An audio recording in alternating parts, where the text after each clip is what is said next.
नमस्कार दोस्तों, मैं सारिका भंडारी अपने चैनल सारू के लॉजिक में आप सबका स्वागत करती हूँ। दोस्तों, जब मौसम में परिवर्तन आता है तो हमारा मन भी परिवर्तित होने लगता है। जैसा मौसम होता है और हमारा मन भी वैसा ही हो जाता है। असम का बिहू पर्व इस बात को साबित करता है। बिहू असम की पारंपरिक परंपरा का एक महान पर्व है।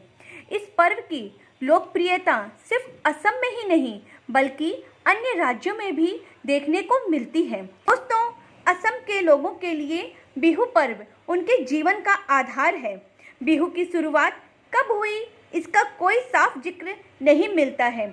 ऐसा माना जाता है कि ईसा से कई हजार साल पहले बिहू का आयोजन हुआ होगा। बिहू शब्द डिमासा जनजाति की भाषा से लिया गया है। असमी लोग हिंदू धर्म के सभी पर्व मनाते हैं, परंतु बिहू उनका मुख्य पर्व है।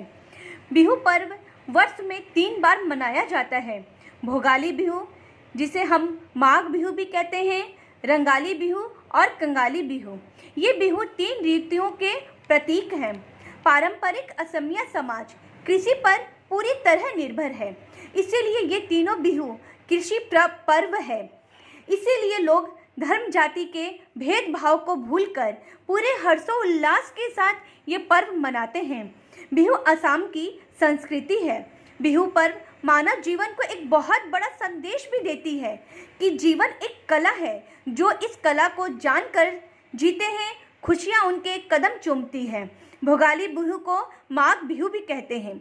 इस बिहू को 14 जनवरी यानी मकर संक्रांति के दिन से मनाया जाता है। इस अवसर पर प्रचुर मात्रा में हुई किसानों की फसल उन्हें आनंदित करती है। यह पर्व तब मनाया जाता है जब जाड़े के समय फसल कट जाने के बाद किसानों के आराम का समय होता है। आसामी लोग एक दूसरे के घर जाते हैं और खुशियां बांटते हैं। माघ बिहू पर मुख्य तौर पे भोज देने की परंपरा है। इस पर्व पर आसामी स्त्रियां चिड़ुआ, चावल के पिठा, लड्डू, तरह तरह के भुने हुए अनाज का मिश्रण तैयार करती है। ये सारी चीज़ें दोपहर के वक्त गुड़ और दही के साथ खाई जाती है। इस पर्व में एक दूसरे को स्वादिष्ट खाना खिलाने की परंपरा है। भोगाली बिहू से पहला दिन को उरुका कहते हैं। उरुका के दिन साल भर के लिए फसल घर पर रखते हैं।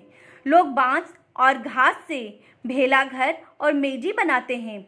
यंग जनरेशन पूरी रात मौज मस्ती करते हैं, बिहू डांस करते हैं, बिहू गाना गाते हैं और पूरी रात जागकर अपने पूरे परिवार के साथ मौज मस्ती करते हैं। सुबह स्नान कर मेजी और भेला घर के आगे दीपक जलाकर अपनी मनोकामना रखते हैं और भगवान से ये प्रार्थना करते हैं कि आने वाला हर साल इसी तरह खुशीपूर्वक रहे और बहुत ज़्यादा फसल हो। उसके बाद वो मेजी और भेला घर को जलाते हैं। इस तरह सभी मिलकर माघ बिहू मनाते हैं। दुनिया भर के असमी प्रवासी बिहू पर्व को धूमधाम से मनाते हैं।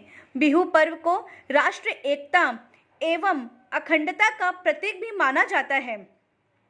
तो दोस्तों, आप सबको माघ बिहू और मकर संक्रांति की बहुत बहुत बधाई हो और आप सब मिलकर मकर संक्रांति और माघ बिहू मनाएं।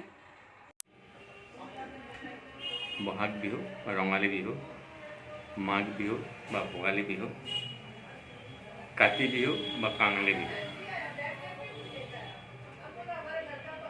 रंगाली बिहू বা बहाग बिहू एटु रंग रहस्यर उत्सव।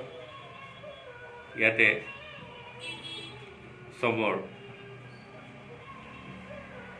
एटाई काम, सबे उत्सव मुखर हो आनंदमुखर परिवेश गान बाजना करे, बिहुगीत गाय।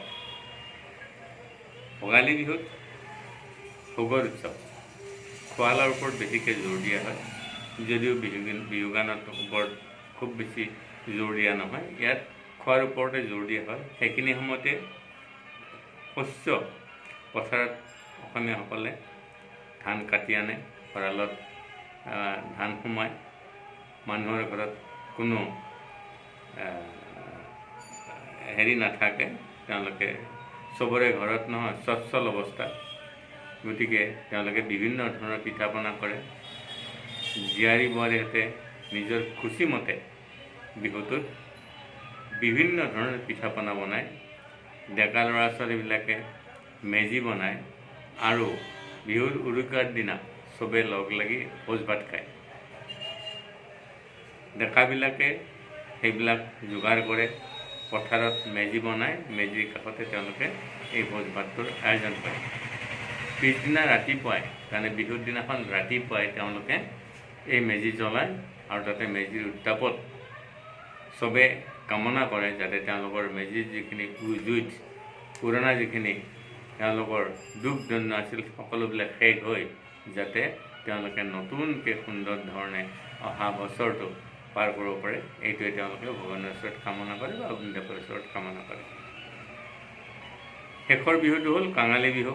কাঙালী বিহু এইকাৰণে কয়, সেইখিনি নিয়মত ন মানুহৰ ভঁৰালত শস্য নাথাকে, মানুহ অলপ দুখীয়া হয়, সেইকাৰণে কাঙালী বুলি কয়। সেইখিনি সময়ত নহয়, তেওঁলোকে মেইন সাধাৰণতে পথাৰত গৈ, পথাৰত তেতিয়া ধানৰ গুৰ মেলাৰ সময়, তাতে যাতে পোক পৰুৱা নালাগে, পথাৰত গৈ তেওঁলোকে তুলসীৰ তলত বা পথাৰত গৈ তেওঁলোকে চাকি জ্বলায়। এই চাকি জ্বলোৱাৰ ফলত এটা ডাঙৰ কাম হয় কি, যিবিলাক পোক পৰুৱা থাকে সেইবিলাক তাতে মৰে, মৰাৰ ফলত তেওঁলোকৰ যেতিয়া ধানৰ গুৰ মেলিব, যেতিয়া ধানটো ওলাই আহিব, তেতিয়া এইখিনি সময়ত ধানৰ অনিষ্ট কম হয়। এই মোটামুটি হয় তিনিটা অসমীয়া বিহু। অসমীয়াই কিন্তু এইটো অসমীয়া বাপতি বিহু বাপতি সাহোন বুলি কয়।